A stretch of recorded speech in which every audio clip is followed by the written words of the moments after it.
नमस्कार मित्रांनो, मराठी वाचक या आपल्या हक्काच्या मायबोली यूट्यूब चॅनलवर तुमचे मनापासून स्वागत आहे. आज आपण एका खूप वेगळ्या विषयावर सखोल चर्चा करणार आहोत. म्हणजे एक विचार करा, एका 29 वर्षांच्या अत्यंत बुद्धिमान राजपुत्राने आपल्या आयुष्यात कधी एखादा म्हातारा माणूस, एखादा आजारी व्यक्ती किंवा मृतदेह पाहिला नसेल यावर खरोखर विश्वास ठेवता येईल का? हो ना, म्हणजे तसं पाहिलं तर हे लॉजिकलाच धरून नाहीये. एक्झॅक्टली. किंवा ही जी 4 दृश्यांची गोष्ट आपण लहानपणापासून ऐकत आलोय ती सत्यावर पांघरून घालणारं केवळ एक मिथक असेल तर. आजच्या या सखोल चर्चेत आपण एका अशा महाग्रंथाचा वैचारिक प्रवास करणार आहोत ज्याने 2500 वर्षांच्या इतिहासाकडे पाहण्याचा आपला दृष्टिकोन मुळापासून बदलून टाकला. हा ग्रंथ म्हणजे डॉक्टर बाबासाहेब आंबेडकर लिखित भगवान बुद्ध आणि त्यांचा धम्म. ही चर्चा केवळ एका पारंपरिक कथेची उजळणी नाहीये. अगदी बरोबर. आज आपण अंधश्रद्धेच्या आणि चमत्कारांच्या धुक्यातून बाहेर येऊन मानवी मुक्तीचा मार्ग शोधणाऱ्या एका महाप्रवासाचे तार्किक आणि सामाजिक विश्लेषण करणार आहोत. आणि हा प्रवास खरोखरच विचार करायला लावणारा आहे, कारण डॉक्टर आंबेडकरांचा हा ग्रंथ बुद्धांच्या तत्वज्ञानाला एका अत्यंत स्पष्ट, तार्किक आणि वास्तवाच्या धरातलावर उभं करतो. मुळात कसं आहे, बुद्धांचा विचार हा केवळ एक प्राचीन इतिहास नाहीये, तर तो मानवी अस्तित्वाचा आणि मुक्तीचा एक जिवंत दस्तऐवज आहे. जेव्हा आपण या ग्रंथाकडे एक दार्शनिक अन्वेषक म्हणून पाहतो तेव्हा लक्षात येतं की त्यांनी पारंपरिक कथांना तर्काच्या कसोटीवर घासलंय. हो, अगदी तेच. डॉक्टर आंबेडकरांनी पारंपरिक भाकड कथांना तर्काच्या कसोटीवर घासून त्यातून सत्य बाहेर काढले. आणि मला वाटतं ह्या तर्काच्या कसोटीचा सर्वात मोठा फटका बसतो तो बुद्धांच्या गृहत्यागाच्या पारंपरिक कथेला. पिढ्यानपिढ्या आपल्याला असं सांगितलं गेलंय की सिद्धार्थाने राजवाड्याबाहेर एक वृद्ध माणूस पाहिला, मग आजारी माणूस, मृतदेह आणि शेवटी एक शांत संन्यासी पाहिला. आणि हे पाहून त्यांच्या मनात अचानक वैराग्य निर्माण झालं. बरं, इथेच डॉक्टर आंबेडकरांनी घेतलेला आक्षेप अतिशय रास्त आहे. राजवाड्याबाहेर निसर्गाचे हे नियम रोजच घडत असतात. त्यामुळे वयाच्या 29व्या वर्षापर्यंत या गोष्टींपासून पूर्णपणे अनभिज्ञ राहणे हे विधानच मुळात बुद्धीला पटत नाही. हो ना, 29 वर्ष म्हणजे काही लहान वय नाहीये. तोपर्यंत कोणी आजारी पडताना पाहिला नाही हे कसं शक्य आहे? जर ही कथा अतार्किक आहे तर मग राजवाडा सोडण्यामागचं आणि संन्यासी होण्यामागचं खरं वास्तव काय होतं? ते वास्तव अत्यंत राजकीय आणि सामाजिक होतं. डॉक्टर आंबेडकरांनी बौद्ध साहित्याचा सखोल अभ्यास करून रोहिणी नदीच्या पाण्याचा वाद हे गृहत्यागाचे खरे कारण असल्याचे समोर आणले. अच्छा, रोहिणी नदीचा वाद? हो.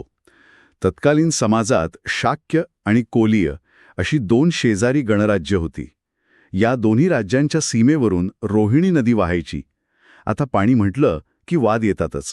या नदीच्या पाण्यावर दोन्ही राज्यांतील शेतकऱ्यांची शेती अवलंबून होती. पाणी वाटपाचा हा प्रश्न नेहमीच संवेदनशील असायचा. म्हणजे आजच्या काळात जसे पाणी वाटपाचे प्रश्न असतात तसाच काहीसा प्रकार? एक्झॅक्टली तसाच. एकदा याच पाण्याच्या वाटपावरून शाक्य आणि कोलीय यांच्या सेवकांमध्ये किरकोळ भांडण झालं, पण त्याचं रूपांतर एका मोठ्या रक्तरंजित संघर्षात झालं. परिस्थिती इतकी चिघळली की शाक्यांच्या सेनापतीने शाक्य संघाच्या सभेत कोलियनविरुद्ध थेट युद्ध पुकारण्याचा प्रस्ताव मांडला. 1 मिनिट थांबा. इथे एक गोष्ट समजून घेण्यासारखी आहे. मला नेहमी प्रश्न पडतो की शाक्य संघ म्हणजे नक्की काय?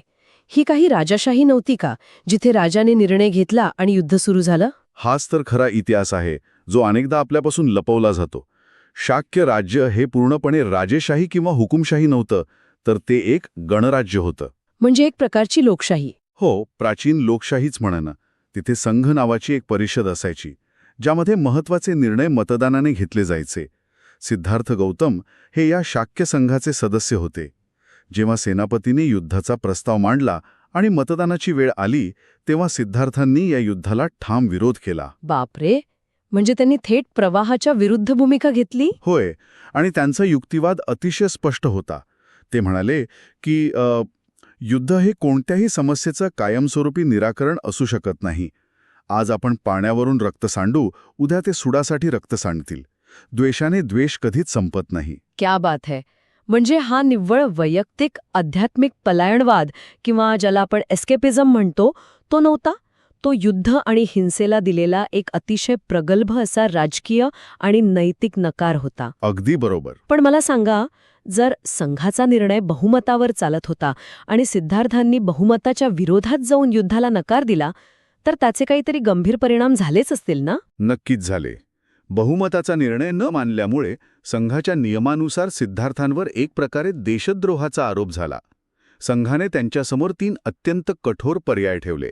कोणते 3 पर्याय? एकतर सैन्यात सामील होऊन युद्ध करा, दुसरा म्हणजे फाशीची शिक्षा स्वीकारा, किंवा तिसरं देशत्याग करून परिव्राजक म्हणजे संन्यासी व्हा. आता इथे सिद्धार्थांसमोर मोठा पेच होता.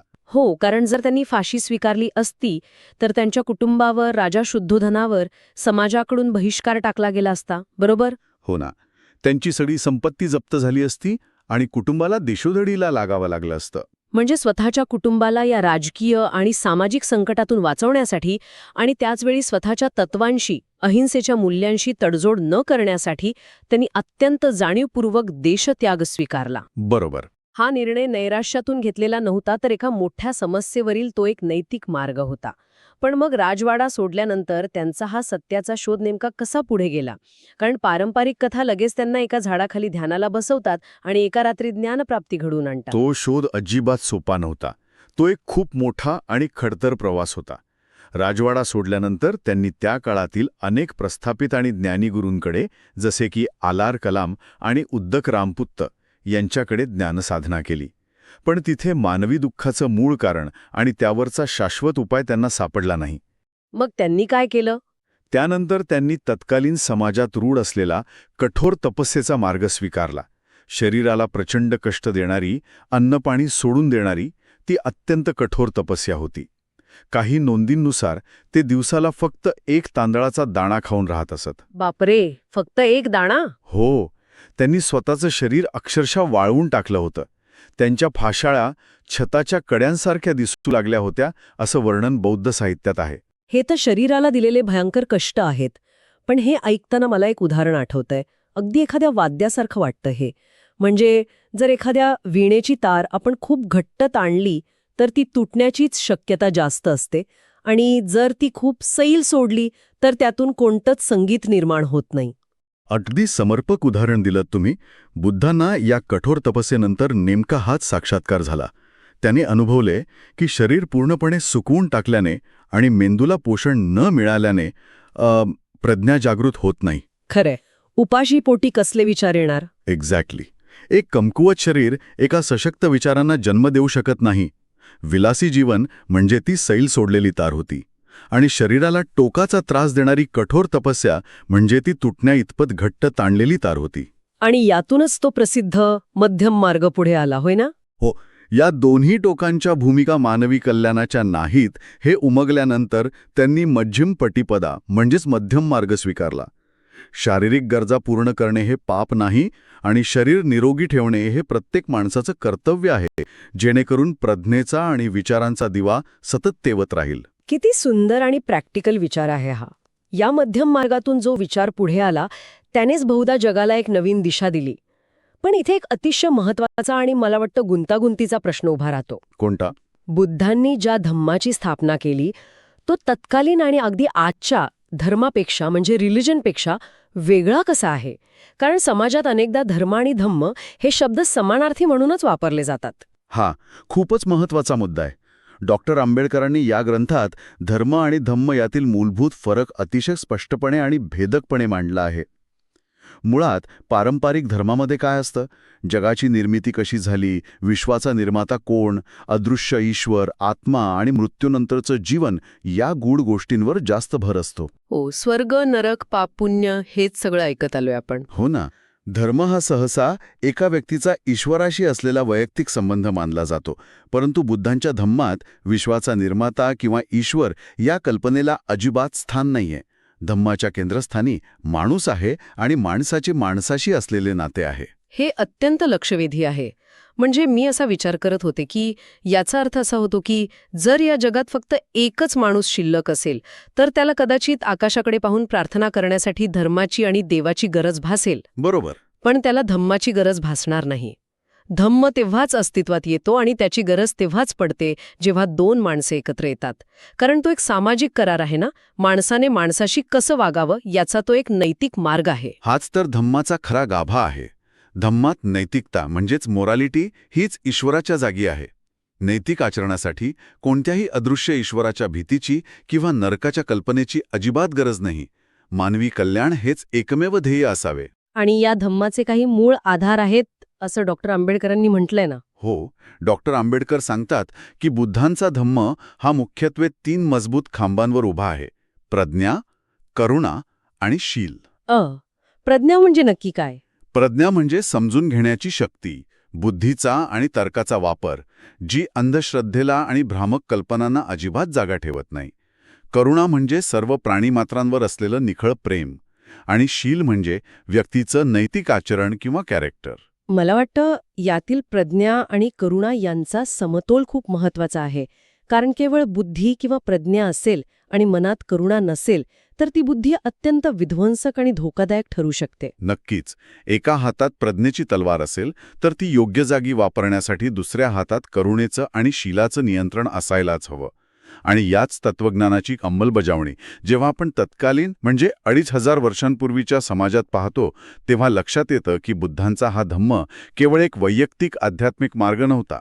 मग तो काय होता? ही तत्कालीन चातुर्वर्ण व्यवस्थेविरुद्धची, विषमतेविरुद्धची एक अत्यंत मोठी आणि कृतिशील सामाजिक क्रांती होती. ही सामाजिक क्रांती कशी घडली हे समजून घेणं खूप गरजेचं आहे. कारण त्या काळात जातीभेद आणि जन्मजात श्रेष्ठत्व हे समाजाच्या नसानसात भिनलेले होते. ज्ञानावर केवळ एका विशिष्ट वर्गाची मक्तेदारी होती. मग बुद्धांनी या मक्तेदारीला कसा छेद दिला? बुद्धांनी जन्मजात श्रेष्ठत्वाची कल्पना पूर्णपणे मुळासकट नाकारली. माणसाची किंमत त्याच्या जन्मावर किंवा कुळावर ठरत नाही, तर ती त्याच्या कर्मावर आणि शीलावर ठरते, हा विचार त्यांनी प्रस्थापित केला. डॉक्टर आंबेडकरांनी त्यांच्या पुस्तकात लोहिक्य ब्राह्मणाशी झालेल्या बुद्धांच्या संवादाचा एक अतिशय महत्त्वाचा आणि विस्तृत संदर्भ दिला आहे. अच्छा, लोहिक ब्राह्मण. त्याचा युक्तिवाद नेमका काय होता? लोहिक्य ब्राह्मण हा अशा विचारधारेचा प्रतिनिधी होता ज्याचे मानणे होते की ज्ञान मिळवण्याचा अधिकार फक्त ठराविक वर्गाला असावा. जर स्त्रिया किंवा शूद्रांना ज्ञान दिले तर समाजव्यवस्था कोलमडून पडेल अशी त्याची धारणा होती. म्हणजे आजही जसे काही लोक मेरिटच्या नावाखाली बोलतात तसाच काहीसा प्रकार. तर बुद्धांनी त्याला कशाप्रकारे निरुत्तर केले? बुद्धांनी त्याच्याशी अत्यंत शांतपणे आणि तार्किक पद्धतीने संवाद साधला. बुद्धांनी त्याला एक सोपा प्रश्न विचारला. जर एखाद्या राजाने एखादा प्रदेश जिंकला आणि तिथली सर्व संपत्ती स्वतःकडेच ठेवून प्रजेला उपाशी मारले तर तो राजा योग्य आहे का? साहजिकच नाही. हो, लोहिकनेही तेच उत्तर दिले की नाही, ते अत्यंत चुकीचे आणि स्वार्थी आहे. त्यावर बुद्धांनी त्याला जाणीव करून दिली की ज्याप्रमाणे संपत्ती लपवून ठेवणे हा प्रजेवर अन्याय आहे, त्याचप्रमाणे मिळवलेले ज्ञान स्वतःपुरते मर्यादित ठेवणे आणि इतरांना त्यापासून वंचित ठेवणे हा एक मोठा आध्यात्मिक आणि सामाजिक गुन्हा आहे. क्या बात आहे. ज्ञानाचं असं वाटप झालं पाहिजे हा विचार खरोखरच क्रांतिकारी आहे. हो ना, ज्ञान मिळवण्याचा आणि स्वतःचा विकास करण्याचा अधिकार समाजातील प्रत्येक घटकाला समान आहे हे बुद्धांनी ठणकावून सांगितलं. ज्ञानाचे हे लोकशाहीकरण अत्यंत क्रांतिकारी होते. आणि मला वाटतं याचा सर्वात मोठा परिणाम तत्कालीन स्त्रियांच्या सामाजिक स्थानावर झाला असावा. कारण त्या काळात स्त्रियांना कोणत्याही धार्मिक प्रक्रियेत स्वतंत्र असं स्थान नव्हतंच. खरंय, तो काळ स्त्रियांसाठी प्रचंड बंधनांचा होता. पण जेव्हा बुद्धांच्या सावत्र आई महाप्रजापती गौतमी यांनी स्वतः संघात प्रवेशाची इच्छा व्यक्त केली तेव्हा तो एक ऐतिहासिक क्षण होता. पण सुरुवातीला बुद्धांनी त्यांना नकार दिला होता ना? हो, सुरुवातीला समाजव्यवस्थेच्या काही व्यावहारिक अडचणींमुळे आणि सुरक्षेच्या कारणास्तव बुद्धांनी नकार दिला होता. पण नंतर बुद्धांचे पट्टशिष्य आनंद यांनी मध्यस्थी केली. आणि आनंदांचा युक्तिवाद काय होता? आनंदाने कोणताही भावनिक युक्तिवाद करण्याऐवजी थेट बुद्धांच्याच तत्वज्ञानाचा आधार घेतला. त्यांनी बुद्धांना विचारले की स्त्रिया या पुरुषांइतक्याच मोक्ष मिळवण्यास आणि सर्वोच्च प्रज्ञा प्राप्त करण्यास बौद्धिक व मानसिकदृष्ट्या सक्षम आहेत की नाहीत. म्हणजे थेट लॉजिकल प्रश्न. एक्झॅक्टली. बुद्धांनी प्रांजळपणे मान्य केले की स्त्रिया पूर्णपणे सक्षम आहेत आणि जर त्या सक्षम आहेत तर त्यांना या मार्गापासून वंचित ठेवणे धम्माच्या नियमात बसत नाही हे आनंदाने सिद्ध केले. हा विचार खरंच अवाक करणारा आहे. एक प्रकारे भारतीय इतिहासात स्त्रियांना त्यांच्या आध्यात्मिक आणि बौद्धिक विकासासाठी खुले केलेले हे पहिले आणि सर्वात मोठे दार होते. नक्कीच. आणि जर आपण या सगळ्याचा एका मोठ्या चित्राशी संबंध जोडला तर एक अतिशय स्पष्ट दुवा दिसतो.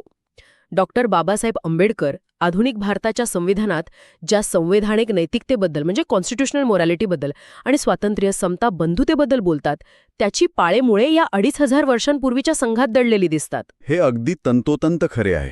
बुद्धांचा संघ हा केवळ संन्यासांचा गट नव्हता, तर तो खऱ्या अर्थाने एक लोकशाहीवादी आणि संसदीय प्रयोग होता. संसदीय प्रयोग म्हणजे त्यात मतदान वगैरे व्हायचं. हो ना. आंबेडकरांनी नोंदवले आहे की संघामध्ये बसण्याची व्यवस्था, प्रस्ताव मांडण्याची पद्धत, ज्याला नत्ती म्हणत, चर्चा करणे आणि अगदी मतदानासाठी शलाखा म्हणजे आजचे बॅलेट पेपर्स वापरण्याची पद्धत अस्तित्वात होती. बापरे, हे तर खूपच प्रगत होतं. होय. बुद्धांनी संघात जी समतेची आणि लोकशाहीची मूल्ये रुजवली, तीच मूल्ये डॉक्टर आंबेडकरांनी भारतीय संविधानात अत्यंत प्रगंभ स्वरूपात गुंफली आहेत.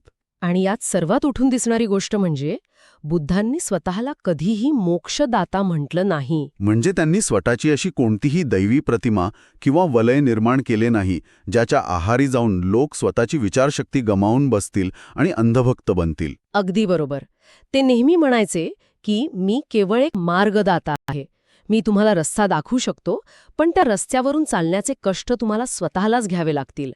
कोणताही चमत्कार किंवा ईश्वरी कृपा तुम्हाला दुःखातून मुक्त करू शकणार नाही. आणि म्हणूनच बुद्धांचा तो अंतिम संदेश आजच्या काळातही सर्वात जास्त अर्थपूर्ण ठरतो. अत्त दीपो भव, स्वतःचा दिवा स्वतः बना. खरंय. अत्यदीपो भव हा विचार मानवी स्वातंत्र्याचा सर्वात मोठा जाहीरनामा आहे. माणसाने स्वतःच्या मुक्तीसाठी कोणा दुसऱ्यावर, कोणत्याही अदृश्य शक्तीवर अवलंबून राहू नये. स्वतःच्या प्रज्ञेचा, तर्काचा आणि विवेकाचा वापर करून सत्याचा शोध घ्यावा. आणि आजच्या आधुनिक विज्ञानाचा आणि लोकशाहीच्या युगात यापेक्षा अधिक सुसंगत विचार कोणता असू शकतो? हा विचार माणसाला कोणत्याही मानसिक गुलामगिरीतून बाहेर काढतो आणि स्वतःच्या आयुष्याचा शिल्पकार बनण्याचं संपूर्ण स्वातंत्र्य देतो. एक्झॅक्टली. या संपूर्ण विश्लेषणातून एक गोष्ट अतिशय स्पष्ट होते. बुद्धांचा धम्म हा केवळ वैयक्तिक शांती मिळवण्यासाठी डोळे मिटून केलेला ध्यानमार्ग नाही. मग तो एक कृतिशील मार्ग आहे, बरोबर? हो. तो या जगात राहून इथले प्रश्न सोडवून समाजात समता, न्याय आणि करुणा प्रस्थापित करण्यासाठी दिलेला एक अत्यंत कृतिशील आणि संघर्षमय मार्ग आहे. डॉक्टर आंबेडकरांनी या ग्रंथातून आपल्याला याच कृतिशील बुद्धाची नव्याने ओळख करून दिली आहे. म्हणूनच हा ग्रंथ केवळ वाचण्याचा नाही, तर तो आचरणात आणण्याचा आणि त्यावर चिंतन करण्याचा आहे. अगदी बरोबर. बुद्धांचा मार्ग हा डोळे मिटून अंधश्रद्धेने विश्वास ठेवण्याचा नाही, तर डोळे उघडून सत्य शोधण्याचा आहे. जाता जाता एक विचार नक्की करण्यासारखा आहे. कदाचित बुद्धांचा खरा चमत्कार हा त्यांनी पाण्यावर चालण्यात किंवा हवेत उडण्यात नव्हता, तर माणसाला त्याच्या स्वतःच्या अफाट क्षमतेची ओळख करून देण्यात होता. 2500 वर्षांपूर्वी एका माणसाने दैवी सत्ता नाकारून माणसाची नैतिक सत्ता प्रस्थापित केली. हाच मानवी इतिहासातील सर्वात मोठा चमत्कार आहे. आजचा संदेश: द्वेषाला द्वेषाने नाही तर प्रेमानेच जिंकता येते. मुक्ती ही कोणत्याही चमत्काराने मिळत नाही, तर ती स्वतःच्या कर्माने आणि विवेकाने मिळते. आजचा संदेश: तुम्हाला या पुस्तकाबद्दलची माहिती सांगण्याची आमची पद्धत जर तुम्हाला आवडली असेल, जर हा व्हिडिओ तुम्हाला प्रेरणादायी वाटला असेल, तर लाईक बटन दाबून तुमची दाद द्या. तुमच्या वाचकप्रेमी मित्रमैत्रिणींना आणि विशेषतः शालेय मुलांना हा व्हिडिओ शेअर करा. तुमच्या प्रतिक्रिया आम्हाला कमेंट्समध्ये नक्की कळवा, कारण तुमच्या प्रतिक्रिया आमचं बळ वाढवतात. नवीन पुस्तकांचा खजिना उपलब्ध करून देऊ. तुम्हाला अजून कोणत्या पुस्तकांचे विस्तृत माहिती हवी असल्यास त्या पुस्तकाचे नाव कमेंट करा. आम्ही तुम्हाला ते नक्की उपलब्ध करून देऊ. पुन्हा नवीन अशाच एका क्रांतिकारी पुस्तकांचा प्रवास अनुभवण्यासाठी आपल्या हक्काचा मराठी वाचक या YouTube चॅनलला सबस्क्राईब आणि बेल आयकॉनवर क्लिक करायला विसरू नका. भेटूया पुढच्या एका रंजक विषयासह. तोपर्यंत वाचत रहा, विचार करत रहा. नमो बुद्धाय.